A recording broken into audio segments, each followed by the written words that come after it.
வந்து பென்ஷன்லாம் கொடுக்குறாங்க. இந்த பென்ஷனில் ஒரு அப்டேட் அறிவிச்சிருக்கிறார் ஒருத்தர். ஒரு சூப்பரான ஸ்கீம்னு சொல்லலாம். இந்த ஸ்கீம் யாருக்கு சூப்பர், என்ன பென்ஷனில் அப்டேட், யார் அறிவிச்சது பார்த்துருவோம் வாங்க.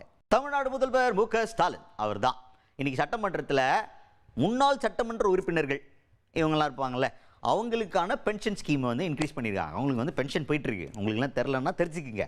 முன்னாடி எம்எல்ஏவாக இருந்தவங்க அப்படின்னா அவங்க முன்னாள் எம்எல்ஏ அப்படிங்கிறதுனால அந்த பேரை மட்டும் பயன்படுத்தி ஊருக்குள்ள மாசா இருக்கிறதுல பென்ஷனும் போய்கிட்டு இருக்கு அப்படிங்கிற அப்டேட் இது.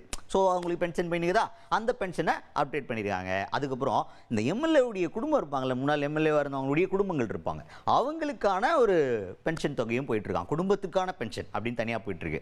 அவங்களுக்கு அந்த பென்ஷன் தொகையுமே அப்டேட் பண்ணியிருக்காங்க. இப்படி பல அப்டேட்டுகளை அள்ளி வாரி இறச்சிருக்கிறார். சட்டமன்றத்தில் முன்னாடி இருந்தவங்களுக்கு கூட அடேங்கப்பா நமக்கான நாள்ரா கண்ணினிக்கு அப்படின்ற அளவுக்கு சந்தோஷத்தை கொடுக்கக்கூடிய செய்தியா இது அமைஞ்சிருக்கு.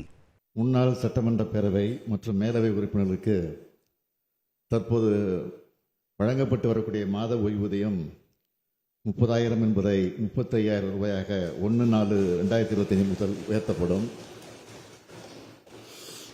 தற்போது வழங்கப்பட்டு வரக்கூடிய முன்னாள் சட்டமன்ற பேரவை மற்றும் மேலவை உறுப்பினர் குடும்ப ஓய்வூதியம் மாதம் 15,000 ரூபாய் என்பது மாதம் ஒன்றுக்கு ரூபாய் 17,500 ரூபாயாக உயர்த்தி வழங்கப்படும். முன்னாள் சட்டமன்ற பேரவை மற்றும் மேலவை உறுப்பினர்களுக்கு தற்போது ஆண்டு ஒன்றுக்கு வழங்கப்பட்டு வரும் மருத்துவப்படி 75,000 ரூபாய் என்பது 1,00,000 ரூபாயாக உயர்த்தி வழங்கப்படும். ஏற்கனவே இந்த ஆண்டின் மருத்துவப்படி தொகை வழங்கப்பட்டுள்ளது. மீதம் 25,000 ரூபாய் இதற்கான விதிகள் திருத்தம் பெற்று பின்னர் வழங்கப்படும் என்பதை நான் இந்த நேரத்தில் தெரிவித்துக் கொள்கிறேன்.